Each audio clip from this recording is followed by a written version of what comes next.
Let's talk about dark nights of the soul for a moment.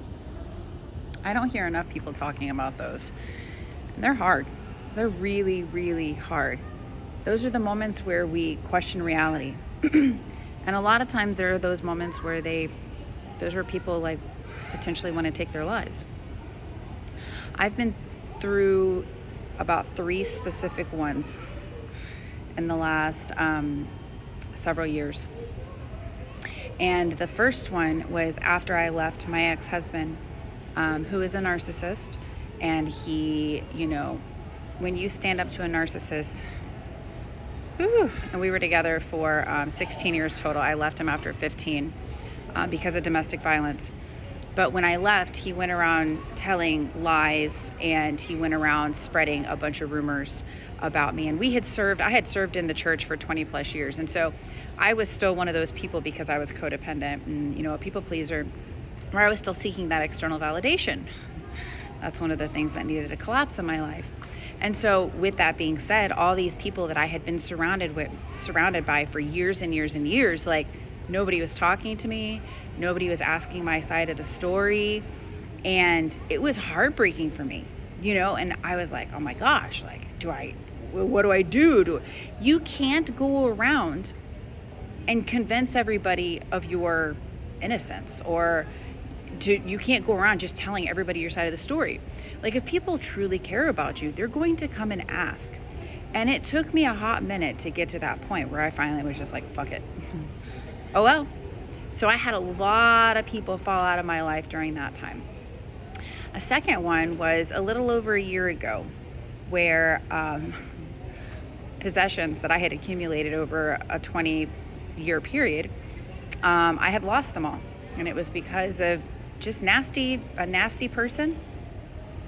And it was heart-wrenching. I had gifts from my children. I had souvenirs from traveling all over the world. I had, clothes that I had accumulated, really nice clothes and shoes and lingerie, electronics, like the whole shebang. It's a crazy story, and I'm sure I'm going to come out and tell you guys more about that. And after that, I was just like, what the fuck? Okay? And this was right before I really started having my awakening that I have been going through, which, stay tuned. So anyways, after that, like, I literally had to grieve all of my possessions as if it were like I had lost them in a fire. Like, that's how I had to look at it. And I had to go, well, people experience this, so you just have to grieve it, and rebuild. So trucking right along. Well, then I had another, very, very significant thing that happened to me actually around my birthday this year, back in May, where my ex-husband has convinced my children that I am mentally unstable. And even my children aren't wanting to speak with me, because I started coming out about the awakening process and the different symptoms and different things that were going on. And I'm not going to hide what's going on. I'm not ashamed of it. I'm not afraid, And so I even had one of my daughters tell me that until I get on medication, she's not going to speak with me. So that was really, really hard. But through that process, I had to learn to detach, because, like, I hate to say this, but like, anybody can be removed from my life. Anybody could lose their life. Anything could happen. But am I going to lose me? So those dark nights of the soul, what they're meant to do is to take us down to our core, strip us down of everything, our titles, our possessions, materials, external validations, and they are meant to show us, who are you really at your core? What are you really here to do? What is your worth? What is your value?